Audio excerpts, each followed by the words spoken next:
on blast. We're coming in hot with a shorter but spicier episode of the challenge, Spies, Lies, and Allies. I'm Stone Cold Zaddy. And I am Sheldon Alexander. I totally forgot about that, by the way.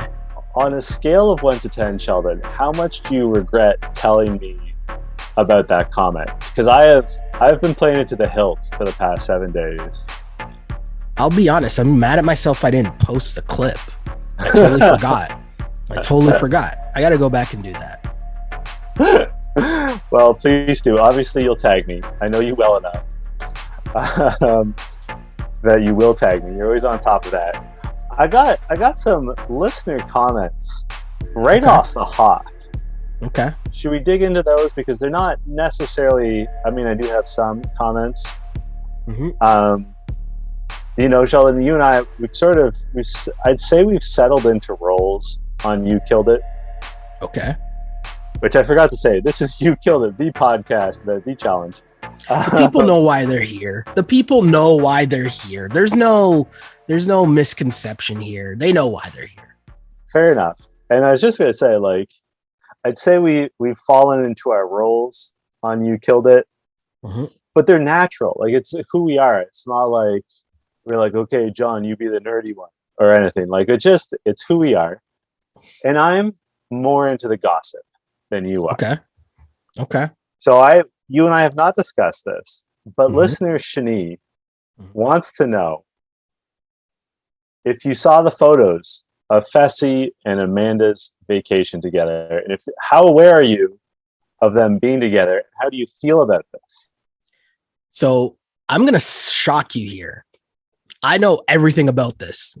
And because you're stunned. I know this is going to be a weird turn. So actually what happened was I saw the photos, and then there was Amanda was just going off one night on Twitter. And then she had a couple messages. She's like, oh, just wait. I'm about to go live. Anyways, I'm going to go live. And so I think I was either busy or just forgot. But then the next day it popped in my mind. Oh, no, she actually tweeted again. She was like, you guys better hurry up and go watch that because I'm about to delete the live because it's a little too spicy.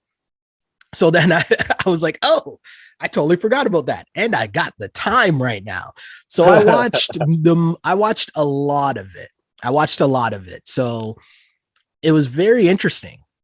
So as it turns out, right? If we break this down in some kind of Cole's notes type thing, and this kind of fits into the episode because there is a scene where Fessy and Amanda are talking on the bunk bed. Mm-hmm. And during the live, Fessy comes on her Instagram live during this at one point, and he's doing the whole cool guy, I'm in bed under covers, but magically I'm super well lit, right? He does all that thing. And they made a comment about how funny it was that they haven't shown any of the bunk beds in the episode yet because they almost they did a lot of work in said bunk beds. We'll just put it that way. Good on. So they found it funny how they hadn't shown any of that yet. So it's funny that we see it on this episode. But anyways, to the actual drama, right? So basically the tea was, and we talked about it a couple weeks ago from the after show where Michelle and Fessy were sitting beside each other and Devin was like, oh, what's going on here? And they're like, oh no, we're just friends, blah, blah, blah, blah, blah, blah. So obviously that's bullshit, right? So as it turns out, we know Fessy and Amanda were hooking up on the season of the challenge, right? On the season that we're currently watching. So the season ends and then they don't really talk after the season, but Fessy and Michelle do. So there's two different visits where Fessy and Michelle, whatever, they're hooking up, right? I think one time he went to see her, another time she went to see him. Okay. So while this is going on, Michelle is also just, if you follow Michelle on social, she's very active on social media, but she's also very nice to everyone on social, right? She's kind of friends or will tag all the different challenge members and be super nice to all of them, Amanda included. right? Remember I came on here and I was talking about a couple weeks ago, there was an Instagram live with Ashley, Amanda on Michelle's like IG live show or whatever it was, right? Yeah. So they're she's like pretending as if they're friends. Meanwhile, she's hooking up with Fessy and never said anything about it at all to Amanda. So then fast forward to this same challenge reunion, right? That we talked about on last episode, I think it was. Yeah. So when Devin's like digging and digging, and then remember I said they went to Amanda and Amanda came out with the tea, like, oh, Fessy's just like the appetizer. You pass them around, blah, blah, blah, blah, blah. So Amanda's trying to act like she's not cheese, but it's Amanda. We know she's cheesed, right? So at this point, Michelle decides that she's going to tell Amanda, hey, just so you know, like I kissed Fessy. That's what Amanda says she told her. And Amanda's like, come on, you kissed Fessy? Like, come on, like that's dumb. Like, obviously you didn't just kiss Fessy, but she's like, all right, whatever. Like, I don't care. Do what you do. I'm not even talking to Fessy. But you know, Messy Fessy is obviously trying to then slide back into Amanda when he sees her at the reunion. So then ever since the reunion now, they're then cool again. They're still now on. And then they went on this whole vacation when they were telling this whole story about Amanda just picking up and leaving one day. Like they're arguing, but they're like both hammered. And Amanda like leaves and just goes to, she's like, I'm going into town. And Fessy's like, what are you talking about? So he's like calling her. And she just like went into town to like, what are those, like a Senior Frogs or something like that? I don't know if that's actually it, but like, do you know what I mean? Like that type of spot, the touristy like bar restaurant. Yeah. So then they got in this like huge fight, but they're like talking about it, and Fessy's like laughing about it because it turned into a thing. Because he's like, where did she go? Like, you can't just randomly go into town. But anyways, they're like a thing now, which is just super strange to me. But this is this whole long Instagram live where Fessy was on there busting jokes, right? He was like, oh, what are you trying to do? You want me to talk? I'm like, I'm not going to talk about like what happened with Michelle or what happened with any other girls. But they threw shots at Tori because remember the whole Tori and Fessy thing? They made sure to make it known that Tori paid for Fessy to go on their vacation to Turks and Caicos. Is that where they went? I think.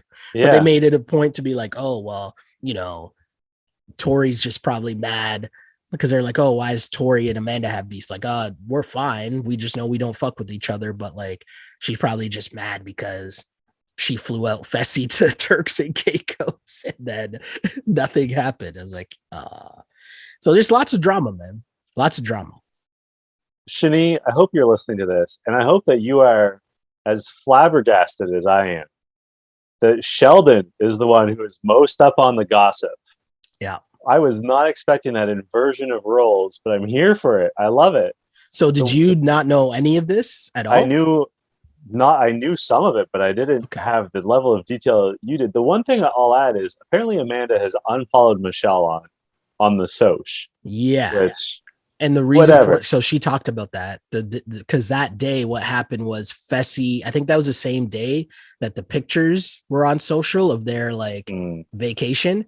And so Michelle then went on social and was like throwing, like she was doing like subliminals on her social, right?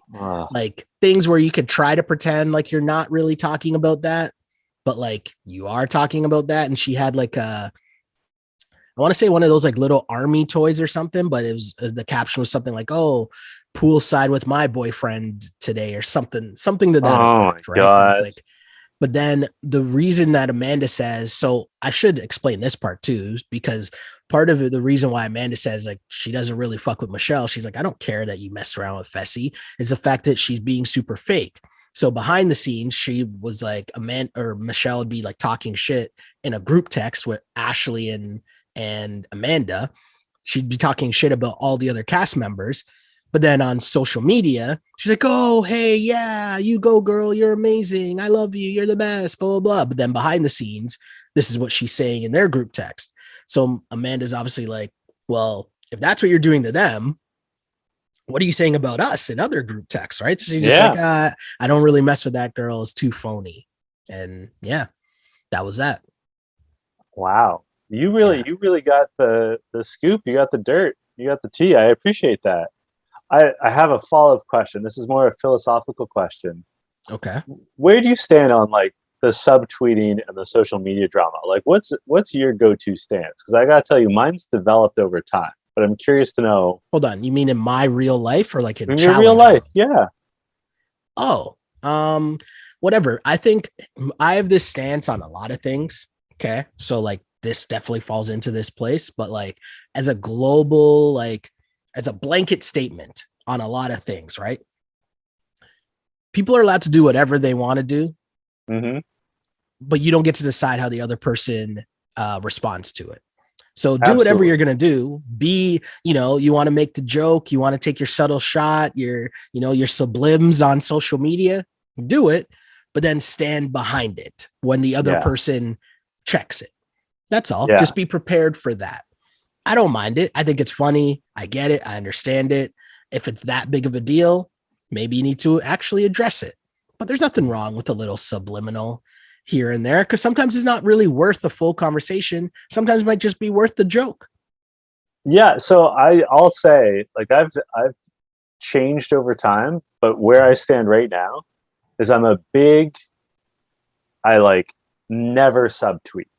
Okay. I never get into subliminals. I Mhm. never, the one thing I will do, and it's never in response or reaction to the other party, but I will always, like, I'm a big one for showing my best life. Okay. Like, I'm always like putting forward that positive face to the world. And Yeah. like, I know this probably feeds into the like toxic positivity of social media or the Okay. like front of social media. But Yeah. that's my move. Like I'm a big one on never letting them see you sweat sort of situation. That's my move. It's super interesting. I almost posted something today and then I stopped myself because I'm like, someone might think this is about them. Yeah. So I Yeah, just no, didn't post it. I And I was yeah, like, that I'm not going to post that. I'm also in my old age, I'm much more tweeting is like you don't have to tweet. You don't have to post on Instagram stories. Mhm.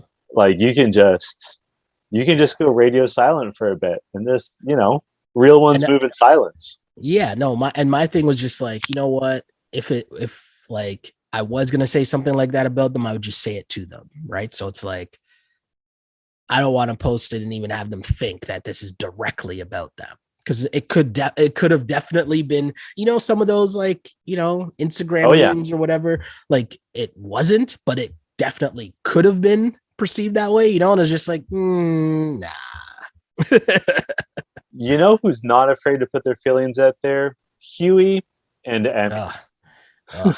I have a lot to say. I have a lot to say about this Emmy thing, but go ahead. Okay, and we have listener questions about Emmy. But like Okay. we'll get into it and then Well, really, there's not much that happens in this episode. If we well, really, okay, really off the break it hop. down.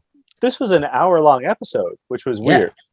Very weird. I also had the pleasure of watching the challenge with my mom, Okay. with Okay. Christy Chidley. That's an Uh, interesting episode to watch because, like, not it much happened. is. It was a bad episode to watch. It was a bad episode to watch, which, you know what? That's the perfect segue for another listener question. Rob Okay. Tenniswood says, true or also true, that was the worst episode of the challenge ever. It's pretty close. And I don't, especially when you read, like, what happened at the end and, like, how it went down, yeah. right? Like, when you dig deeper into, like, well, we'll get there. We'll get there. But I'll, for me, I'm sorry to tell you, Rob, I don't think that this was the worst episode of the challenge. I can think of a couple of others that were worse. It was the not thing, great, but the thing but about this is that, like, we're on what, episode 5 or 6? oh, Episode 6. Like, this is early, but this is clearly also like a filler episode, right? Like, yeah, remember I talked about this in prior seasons before, where it's like you sign the contract as a production team putting together a show. You're signing a contract saying, hey, we can guarantee you 25 episodes or whatever it is. That's what you do when you sign the deal. So if you go out and shoot the episodes and then you realize, oh, we're kind of screwed here for whatever reason. You end up with these filler episodes where you just got to make something pop. And so imagine if this Fessy and Josh thing, or the Pizzagate, whatever you want to call it, at the very end, didn't actually pop up. What would have this episode been? Because even with all that, it was kind of dumb. It was kind of dumb. There was a lot. You're right. That was definitely a filler episode because not only was it half an hour shorter, we sort of, not that we saw the same thing twice, but like we saw CT say in confessional twice that he likes Emmy because he feels that like she's got a lot of fire in her. Oh, like it wasn't like literally the same clip, but he was basically saying the same thing, and we saw that twice. Yeah. And you know, we certainly have this conversation with CT and Emmy where, you know, they're having like a nice conversation. Yeah. But they're like, it wasn't a very substantive conversation, and it went on for like 2 minutes. We also had Huey chatting with Big T. The T could stand for big therapist. And he says he's nervous about being in a rookie pair, and he's nervous about having conflicts with Emmy. Personally, I think he should be nervous because of his personality. Like, I know people are down on Emmy, and like I'm not a fan, but Huey like needs to get his mind right. Like, I can't believe that this guy came from Big Brother. I guess it's Big Brother UK, because like he's a nervous Nelly. Like, he cannot hold it together under any kind of pressure. Again, I just think that like Huey, I'm over Huey. I just think it's too much for TV. Like, it's not genuine enough. It's just always like something just being super extra. And then it's funny how that came out in this episode, because then everything about Emmy became super extra. Yeah. Right. And I mean, I don't know when we're going to talk about it, but this whole thing was a sham, right? Like, MTV is clearly just pushing her song. And so that made it seem so less genuine. Do you know what I mean? That like everyone was in on it. There were like 5 confessionals about how great the song is and people like the song. Right. And then she performed it at their club night. Like, there's just so much going on. So it's like, if I was frustrated with Huey saying that Huey was doing too much for TV, and then his partner just like not even one upped him, but maybe like 1,000 upped him, right? In this episode, it's just like, what are we doing here? What is this? Since you brought it up, should we talk about the singing? Should we talk about the song? Should we like dive right into that? I mean, this episode was just so weird. I mean, we can go wherever. Yeah, let's talk about that. Because like, why didn't they actually play the song properly? Like, they did, but not long enough. I thought that was weird. It was weird. I'll tell you. So this is a pet peeve of mine, and I know I'm going to piss people off with what I'm about to say. Okay. But I am who I am. It's just my opinion. I cannot fucking stand when people do shit like this at parties. Like, if you're that guy that brings a guitar to a party, if you're that person that wants to sing a song, like I've been to a wedding where someone, the uncle or whoever was the MC of the wedding, and he sang a song to the couple. Yep. I mean, I want to light myself on fire when people do that. Like, if Emmy had done that in my presence, like if I was in the challenge house, I would have tried to boo her off the stage. I have zero patience for this sort of like public, like subjecting people to my own musical stylings. Like, get at, like, I have so little interest in that. So she's like as mentioned by Emmanuel, right? Like, she's a pop star.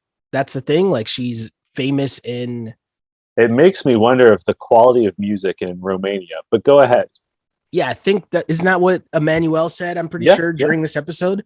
But like, so I don't get how that somehow translated into MTV signing on and we're going to push your music. Like, I don't really understand how those dots connected, because it's not like she's a first person. Like, there was Jose, right? There was Tori. Like, there are people before who made music and had like songs out, and they never had, like, maybe they just never had the management that Emmy had. I don't know. Maybe like they just figure in this streaming world, if you get this out worldwide on this show, there's music, there's money behind it for MTV. Cause I'm pretty sure MTV like shot her a video and all that. And, that synced up with the release date, which could also mean as to why this episode was as messed up as it was, right? Because it was all part of a bigger push for like a music video or a song release or whatever, however you want to phrase it. But all of it I just found like super strange. And the singing in the club was odd. I didn't really understand that. I wonder what everyone else's in was for this. Do you know what I mean? Because they did the confessional of everyone being like, oh, Emmy's music's awesome, blah, blah, blah. And normally, if it wasn't an MTV push thing, right? Because when I say that, I mean, she was on the after show, and the after show at the very end, Devin's like, hey, Emmy, why don't you sing us out? So she sang the song. She was on the Tori and Anissa podcast as well, right? And they talked obviously about her song and all that stuff as well there. So there's an MTV push. But my point is, why is it that they wouldn't have given that push to other people? Like, I just don't get it. Like, why wouldn't they do both? Because if there wasn't the MTV push, there'd be one person in the cast that would have been like, I don't really think she can sing. Yeah. I will say her voice was good, but that song was not good. Fessy's impression of no, the song's good, and he's like singing it in the confessional. It's like, what's happening here? I almost felt that some of them were sarcastic.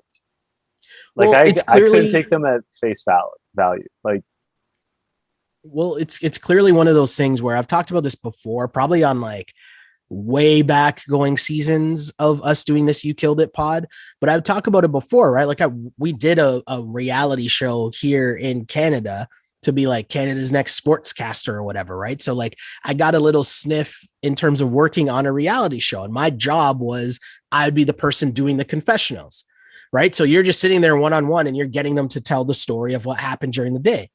But there's 1,000% times where I'm feeding people lines and be like, hey, I need you to say this.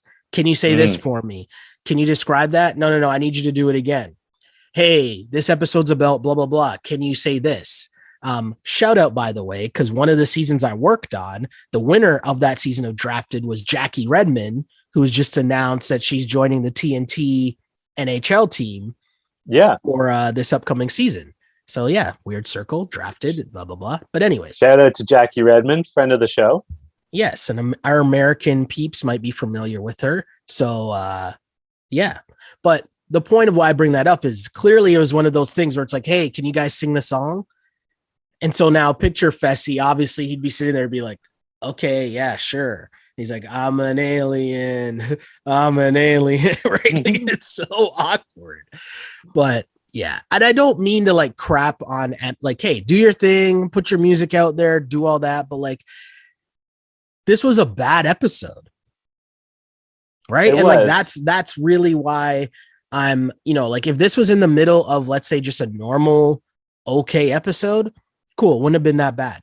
But by the end, when I looked up at my screen, and sorry, I'm apologizing for rambling right now. No, go ahead. Like, when I looked up at the screen, I was like, wait, there's only like 20 minutes left. Nothing's happened in this whole episode. And the daily challenge wasn't good either. While we're talking about music, our foreign correspondent, Adi Pinsoff, gave us a rundown of the songs. I love it. There were, let me count, 1, 2, 3 other songs. Okay. Tegan and Sarah's Closer for Casey and Nani's date scene. Okay. Shiny Toy Guns, La Disco, which was one of the quick cut scenes during the challenge. Mm-hmm. And then Marina, Venus Flytrap for the club scene. And then, of course, they also produced the official production of I'm an Alien by Emmy. For our American listeners, I want you to keep in mind that the only song we actually heard up here in Canada was I'm an Alien by Emmy. Just keep And that in mind. Whatever you felt of the song, that's all we got. yeah. And as always, thank you, Adi, for she was right on the ball. She was sending it to me right as the episode wrapped. I got to it later. Um, Speaking of doing too much, though, Josh is still campaigning against Fessy. he's chatting with Esther. He's explaining, after all, Esther being Fessy's partner. Yep. He's explaining his side of things. He's still really upset, which is, of course, just who Josh is. He's always upset. True. But he also starts to say in confessional that he gravitates to Esther's vibe. Mm-hmm. And Esther says that she's hoping that Josh and Fessy work out their issues because she's caught in the middle, which is fair. Also, I didn't realize this, but is Esther tiny? Like, Josh is a tall man. Until this scene, I didn't realize how small she was. Like, I guess she was just in bare feet or slides or whatever, but she like comes up to his chest. Like, she's maybe 5 feet tall. I didn't have the impression that she was so little. Yeah. And then on the reverse side of things, we've got Amanda, as you mentioned, in the bunk bed with Josh, urging Fessy to apologize to Josh. And Fessy is like, well, like, do you think, like, he sort of explains his side of things and says, like, do you think I'm in the wrong? And Amanda says to Fessy, and I really liked Amanda for this, maybe you're the fucking problem. Which, given how often Fessy finds himself at the center of the drama, yes. And then Amanda made another strong point that hadn't occurred to me. She says, Josh is upset because he feels like you don't listen to him. And to me, this dispute had been all about strategy. And like, this is, of course, the insight that someone has when they are actually in the house and they are friends at these parties. Mm-hmm. It had never occurred to me that there might be more than just strategy involved to this fight. It might be about their sort of dynamic between the sort of power struggle. What did you think of these two? I mean, they were very much paired off scenes, right? Like, they were companion scenes where we see Josh and Esther and then Amanda and Fessy. Sheldon, what did you think of it? Well, it's highlighting the showmances that are going on in the house, right? Because the showmances are going strong right now. But as you mentioned, Amanda, we know we're fans of Amanda, right? Amanda's jokes, but Amanda keeps it a buck all the time. And so that's what's happening here with her and Fessy. And Fessy, and maybe this is me also being guided a little here from seeing their dynamic on their like Instagram live to see whatever it is, but it's like she keeps him in check. And I think that's part of why she's even said, she's like, that's why he messes with her. That's why he fucks with her, right? Because she's saying this, these are not my words for the record. She's like, I'm crazy. And Fessy likes that though, right? Because keeps him on his toes, keeps him in check, because Fessy's used to being messy and doing whatever he wants because whatever, everyone loves Fessy, right? Whereas she's like the ticking time bomb. So you're right. The way that she came at him, it's true. Think about it. Josh is always trying to run game. Josh is always trying to, figure things out, but he feels like he's at the bottom of the totem pole. And in that instance, it couldn't have been even more apparent than Fessy blatantly going at his partner. Now, the part we'll save that. I'll just leave that there. The other part of this is Esther and Josh. I did not see that coming. That just came out of nowhere. And I was like, oh, okay. And I got to be honest here. There's part of me that's happy for Josh. Yeah. Because if you've seen if you've seen this show for a bunch of different seasons, Josh is either crying or he ends up like friend zoned, and it's super embarrassing multiple years in a row. So for him to finally get a match, cool. I'm happy for him, regardless of what's going on with Fessy, because they're going to make up anyways. That's going to happen, right? So, yeah. Romance is in the air because we have Nani and Casey's first date, Mm-hmm. which I really like to see because, we've had this tension between them for several seasons. They're finally both in a place where they're single. You know me, Sheldon. I love love. I'm just a big fan of romance. But I had a production question for you Okay. as our resident producer. How did Casey get the chocolate dipped strawberries? Like, that's not standard catering. Two things. I stopped paying attention. They explained it on the after show, but I wasn't really paying attention. But the part I was paying attention to, they were talking about how basically it took a whole day and everyone was involved in it.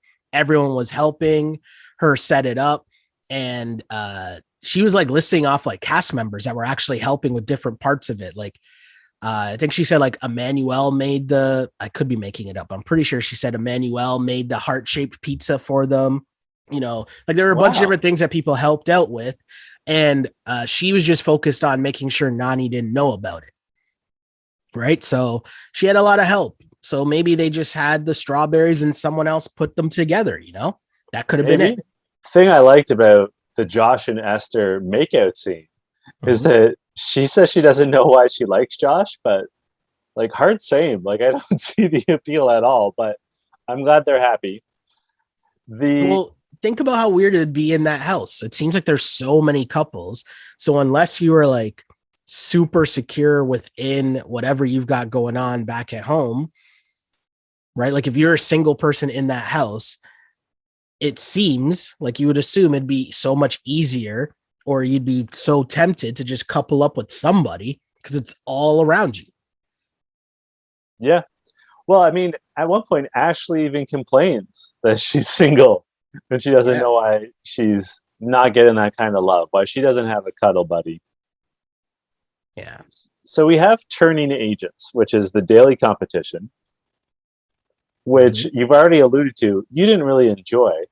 I have to say, I didn't fully understand it. Like, I understand that they were strapped to the roof of a car. The partners were strapped to the roof of a car that would do donuts and then like go down this runway, do a hard turn, and they have to like count the symbols and like add them up and but like they lost me. Like I was very unclear on how they count up the symbols. Did you understand it? I just thought like the symbols represented a number and then the number. So like, I think it was, there were symbols on the box. Then you had to match the box, like whatever that code was, you then match it to what was on the tanker. And that would represent a number. And that number would then be the code to open it. That went completely over my head. Like watching the show, it was not clear to me. That's what I think. Like, I don't even know if that's right. It was, the thing about this was, the only thing that really came across was being able to communicate to your partner what the combo was the most important thing. Like there was no rhyme or reason to who won their heats. I mean, it was cool visuals. Yeah. As I said, I was watching with my mom. I think it was only the second time she's ever watched the challenge, maybe third time, but she's not up on anyone. Yeah. And all she said was, "This is terrifying and there's no way I could do this." And like, I mean, I think I could do it, but I don't know. This sort of fell flat to me. It wasn't very intriguing from a strategy point of view. Once you saw it once, you'd seen it every single time. Yeah. Right? Because there's nothing to do but basically like hang on and shout at your partner. Like it didn't translate well into TV, right? You could picture their production meeting where they're talking about, okay, we can get this and we can get that. And, and you start saying all these things and it sounds cool. Yeah, you'll be strapped to the top of the car and then it'll be stunt drivers and it'll be spinning and you got to like remember a code and it sounds okay on paper. Like it sounds crazy. There's enough stuff going on, but then it doesn't really translate in reality. And I think that's just what the problem was. Like, I don't know, like this was a weird episode. And I wonder, I mean, we won't know this So I have no idea how they do the shows, but I remember the show that I worked on. It was kind of like the production team was in charge of like particular episodes, right? So, and then in the edit suite, you were in charge of an episode. So, like, I was in charge of episode 3, right? So it was like me putting it all together and whatever. That's what I had to do all on my own. But, in terms of the production, everyone kind of worked on it, but in the edit suite, someone else does. So now you might be trying to, make someone else's point of view come to life, but it's like you don't really have the footage, right? Like I'm trying to make this challenge look good, but like, what do I really even do? There's not much really happening to differentiate it. Yeah, it just wasn't exciting. There's two things that came out of it to my mind that are significant. The first is that Casey and Emmanuel win overall, which is a critical moment. We'll get to that in a second. The other is that afterwards, we had my line of the episode. Okay. Huey goes to Emmy, and I should say, your man's Huey basically was in the fetal position and said and did nothing. So they lost. So Huey goes to Emmy in the kitchen of the house, and he goes, "How did we do as partners? Was I a good partner?" And Emmy looks him in the face and goes, "No." And that's my line of the episode. Emmy, stone cold to Huey, goes, "No." It was Emmy at her most likable.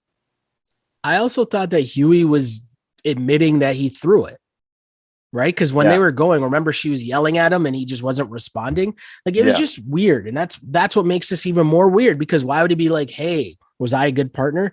Now you're clearly doing that for the camera. And that's what I mean. Like it was just not a good episode all in all. And then, to this point, the only other thing that happened was this Pizzagate thing, right?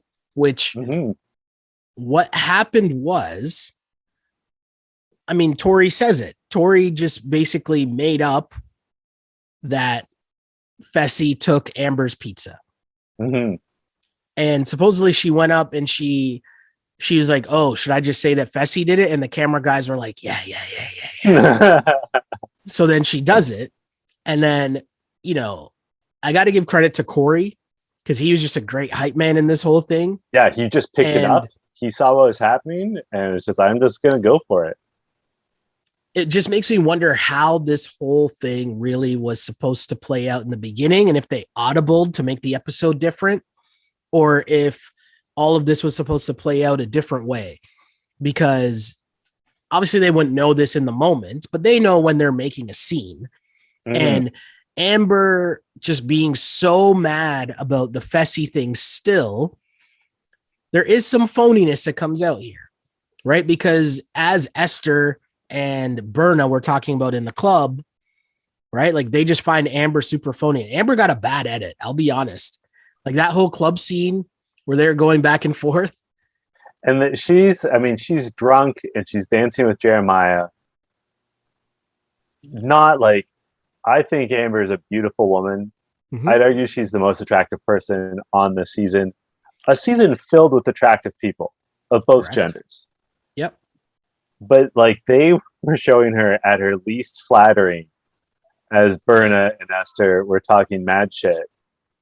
And I noted in this, so the Big Brother Alliance is falling apart as Amber and Fessy and Casey are having an argument. And at one point, Amber and Esther get into it, and Amber is blaming Esther for the blind side. And Sheldon, is Amber not good at this game? Like, does she not understand? Because this is like such, I know they're all drunk, but this is such a major misunderstanding of how the game is played, who's making the moves, and what's happening. Like, she is so far from what clearly is happening. It's just like last season, where it was so obvious that she was going to be the fourth most important person in a 4-person alliance. And she just obviously she won. Her. And yeah, everyone knew but her. You're totally right. And I know she won last season, and she deserves all the credit in the world for it. But it's just as much that she won and like performed really well in the final. And also, she was partnered with arguably one of the best or the best performer in challenge history.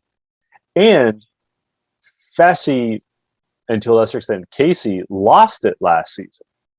Yeah. Like, if Fessy sticks it out with Amber, he might have been a champion. Right? Like, it was. I wasn't like a resounding victory for Amber, right? Like, it was CT won, and so did Amber. Yeah. Right? And like, So, is she just bad at this game? so there's a lot of other things going on here that they kind of talked about on the after show, but not really. So I didn't realize that Esther and Amber, like the beef that we're seeing, I didn't know that existed really. And I guess it was a bigger issue within the house than what they showed, right? Because we only just now see this conversation in the club where they're alluding to the fact that everyone thinks Amber's a phony. And nobody really liked the fact that she's walking around the house saying that it was a blind side. It's a blind side because really, like, a blind side means you have no idea that this was coming, right? Yeah. But that's not the case because Josh knew that Esther didn't really like Amber, right? Yeah. So Josh tried to talk to her, but also knew, like, I'm not going to convince her. She just doesn't mess with Amber. She doesn't like her. Because she realizes that other people also don't like Amber. So then that's why, remember the actual scene where Josh is trying to convince Fessy? And that's why he's going so hard at Fessy, because Josh has an idea of what's about to happen and he was trying to stop it. So if Josh knew, that means Amber has to know at least, like, a blind side means nobody, you don't know anything. Yeah. You are blind, as I'm covering my eyes, right, to what was happening in the game. So I believe the other side where it's like, okay, you're playing this up now, Amber, because even if it was a blind side and you had no idea, cool, it happened. Get over it. Move on. Like, it's been long enough now. He's not owning up to it. He doesn't even really care that much. Nobody else cares. So what is it that you want from him? Yeah. Well, also, something that struck me is that you've sort of touched on this, but there's nothing left for Amber to do except perform. And just remember, never trust Fessy again. And Nelson, who comes off quite well in this, surprisingly, Nelson says, like, hey, yeah, no, he's messy Fessy for a reason. No, actually, Nelson says he's messy for Fessy, or he's messy for Fessy. And it's like, Nelson, what are you talking about, man? But Nelson is right. And like, we've seen Corey do it too, where both Nelson and Corey don't trust Fessy and are angry with him for, might I add, more legitimate reasons than Amber is. Totally. And they're not lashing out. They're not campaigning. They're just like, yeah, we don't trust Fessy. We won't make deals with him. When the opportunity arises, we'll throw him in. That's how you go about your business. I'm super interested to see how this plays out, but it was kind of funny, you know, Tori and Corey going to get Josh when this whole argument breaks down. People just running. Like, there was a stampede, and Josh was the last one to arrive. Like, you saw Big T and Devin and Kyle and CT, like anyone that wasn't in the room that was awake. Yeah. Was like, funny. Oh, I need to get my spot for this. It was funny just watching the random people in the background continue to just eat pizza. Oh, I mean, so our friend Adi also said that Nelson should be the MVP of this episode just for his work with the pizza, which they like zoom in on at one point because he's just like in frame eating like a pizza. It was pretty good. It's making me actually, I was about to order something to eat when we're done this, and it kind of makes me like the thought just popped in my head, like, oh, I haven't had Pizza Hut in a while. Like, as you're saying that. But it was actually really funny just watching all the people in the background, and you could see Corey just laughing it up. Corey was just fire starting the whole thing. It was pretty funny how that played out, but Fessy laughing at Josh and then them going back at each other. I feel like they're going to make up, they're going to make up. But the thing is, that's right, is Josh saying, well, Fessy, just wait until all the rookies are done and then you're going in. But the problem with that is, and this is where I think the mistake is being made by some of the vets, right? If that is a game plan, who is going to take them out? Right? Like, what do you do? So wouldn't your chances have been better to throw them in against like Coriel or Jeremiah or something, right? And hope that one of those big dudes can take them out? I agree. I have perhaps a hot take. Let's call it like hot tap water take. Okay. I think I would actually want Fessy in a final. Oh, okay. I can see that. Because twice now, he's shown that he just craps out. Yeah. Yeah. Like I wouldn't be scared. Like I'd be scared if I was a woman to have Amber or Ashley in a final because they're built for finals. They're proven in finals. I don't want to see CT in a final. Right? But Fessy, not that scared of him. No, I hear you. I hear you. I also think the other strategy could just be in this instance when you get into the elimination, you just throw them in when you see that it's like a puzzle or something. Yeah. I mean, puzzles are where you're going to get them. Yeah. The episode closes on Fessy shoving Josh. And in the trailer for next week's episode, they've got TJ coming to the house. They've got the reacts of people in the house to whatever TJ announces. Obvious question is, Sheldon, do you think Fessy's going to get kicked out of the house? You know what's so crazy? Until you just broke it down like that, the thought of Fessy being the one getting kicked out didn't even enter my mind because I just thought it was so harmless. But in reality, I guess that is on the board. Like he did, it was a physical altercation. I assumed that it was going to be Esther for throwing the drink on. Oh yeah. On Amber. That's what I thought it was going to be. But I was also just thrown off by Amber's non-reaction to having a drink thrown on her. And that's what kind of let me know that her whole anger was fake. I think she was just wasted. Like I think fair. I think totally Jack fair. Daniels was doing a lot of the arguing there. That's fair. We have fair. 2 more listener questions, Sheldon. Okay. D wants to know, why do they still call her Amber B when she's the only Amber in the house? It's a great question. I have a theory, and that is sometimes people just have great full names to say. Not that we're hearing her full name, but sometimes like it just rolls off the tongue so well. Like more often than not, people will describe Johnny as Johnny Bananas, right? Like they usually say his full name. And like in real life, like I have a friend, his name's Andy Brown. We call him Downtown Andy Brown 9 times out of 10. And for short, we call him D-Tab. But like Downtown Andy Brown, it just rolls off the tongue. You can't not say his full, like I don't think I've ever called him Andy in my life. Like it's either Andy Brown amazing. Or Downtown Andy Brown. You can't not.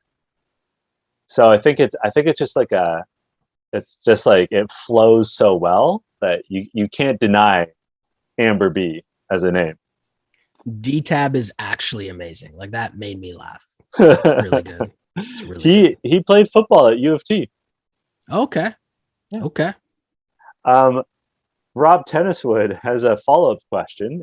As I already said, Rob was down on this episode. Is this actually a bad season, or is it just Emmy? I've seen someone post that CBS has ruined the challenge. I saw someone post that.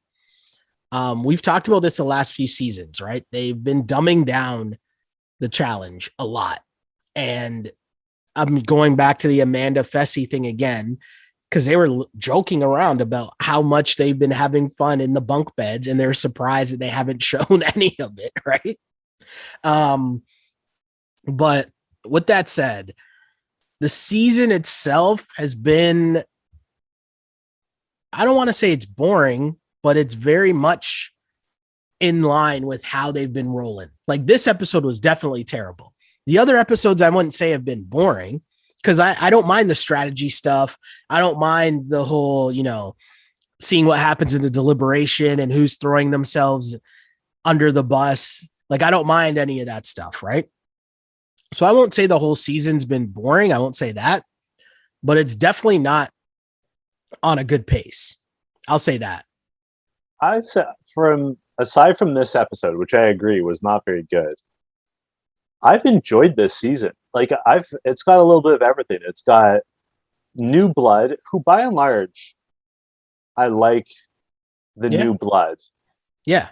You like, sure, Emmy's annoying. I don't want to stare into Emmanuel's eyes for fear of becoming hypnotized. But like, I like Jeremiah. I was intrigued by Coriel and Michelle. I like Priscilla. I think she's very perceptive, and I'm curious to see what she does politically. I like Esther. Like, I don't think any of them are going to win.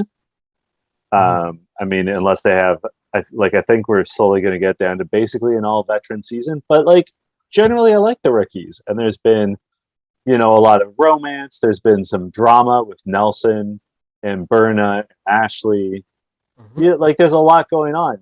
So generally, I've enjoyed this season. I know not everyone has, but in all honesty, to me, one of the worst recent seasons was War of the Worlds 1. I thought that was a really bad season. I found the last 3 or 4 episodes super boring because no one was breaking their alliances. And there's like 1 or 2 episodes where like people getting who was going to get eliminated was already a foregone conclusion. And everyone in the house sort of got along, and like there's a huge house, so they kept their different distance. So the one thing that's good. Sorry, I was just going to say I like this season. Okay. Sorry, my bad for cutting you off. That's all I was right. just going to say that like the one thing I'll say about this season is we're 6 episodes in, and I have no idea who's going to win. Yeah. Right. And like that's the part obviously that keeps it interesting. I just got distracted by something and I almost said what it was, but I literally can't say it on the podcast. So just remind me after. I have my TV on. Okay. And something came on the news and but anyways, I so totally got thrown off there. I wish there was a world that I could say it, but I really can't. But yeah, I think the season so far, it's been all right. And the fact that I have no idea who's going to win, that's normally where I get bored. I get bored in certain seasons when it's kind of already laid out who's going to win. Yeah. Right. And we don't really know that. There's a bunch of people, like all of the vets right now. If you said any of them were going to win, I could see a world where that's the case. The only ones where I don't see of the vets where I don't see them winning, I have a hard time seeing Josh winning. I have a hard time seeing Amanda winning. Okay. But otherwise, yeah. And this is a knock on the season, but it might work out in the long run. This is a huge cast. Yeah. Like Jeremiah had an appearance, and I was like, "Oh, right, this guy's on the show." Jeremiah and Priscilla, every time they pop up, I'm like, oh yeah. Even we haven't seen this Nani. episode, and this episode we didn't see a ton of Tori until the very end. We barely saw Devin. We barely saw CT. And CT and Devin and Tori, if you think about it, they're like some of the main narrator types on this cast. And we just haven't seen them. It's been a lot of Emmy, a lot of Huey, a lot of the rookie talk, obviously, because that's just where a lot of the elimination talk comes from. Yeah. And I mentioned Nani, and I know she had the date, but it was kind of like without that, she hasn't really been in the season that much. And she's normally, as you said, someone who's a big part of the show. You haven't said what your line of the episode is. Oh, it's I'm an alien.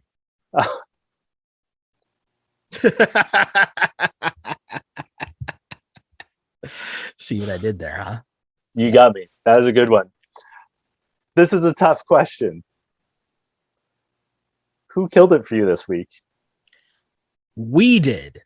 The hosts of the You Killed It podcast, because we were able to give you an entertaining podcast front to back that was more entertaining than that episode of the challenge. And hey, viewers of this podcast, let me know if I'm wrong. Show me the lie. Was the pod more entertaining than this past episode of the challenge? Because even the fight at the end that kind of salvaged the episode as much as it possibly could have is still kind of whack. I mean, I agree with everything you just said. I don't know what I could say. Like, I've been thinking about it as we've been talking for the past hour. A little behind the scenes listeners, I rarely pick an MVP until that's why I always ask Sheldon first, because I'm still deciding to the very last minute. You can't give away the secret sauce, the behind the scenes. You can't give that away. I don't know who.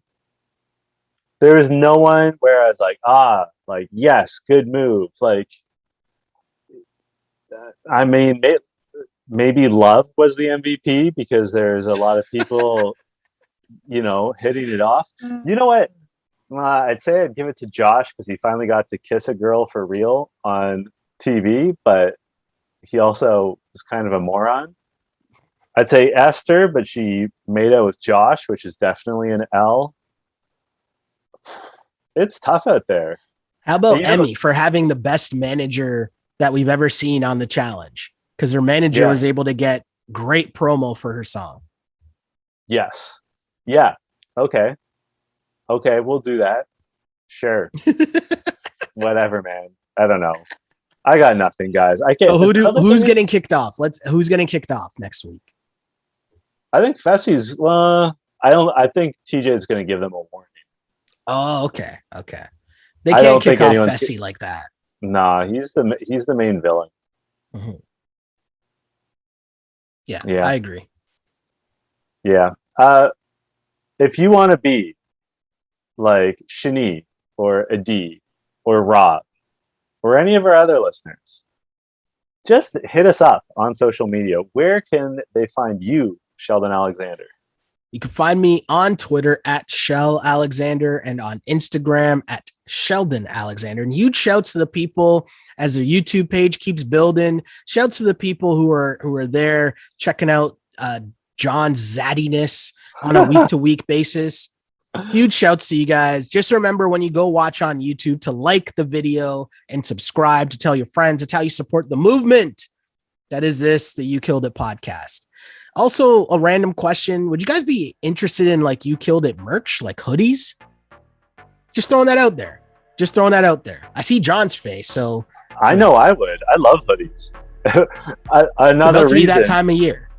Another reason to watch You Killed It on YouTube is you get to see my extensive hoodie collection because I'm almost always wearing a hoodie.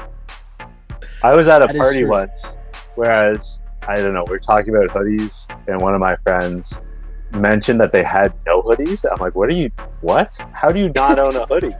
That makes no sense. And she's like, do you? And I'm like, I have 11 hoodies. And since then, I've acquired more hoodies. And she's like, no, you don't. And so every day I sent her a photo of me wearing a different hoodie for the next. And she was just played. Holy shit, this just keeps going. I'm like, yeah. Well played. Because, they're amazing. They're warm, they're cozy. It's cold in Canada most of the time. And I thought you were going to say, and now we've been married for 25 years. No, actually, it was an ex-girlfriend that said it. We'd already broken up at that point. We've circled back to being friends, but... Okay. Until next week, this was You Killed It. You killed it.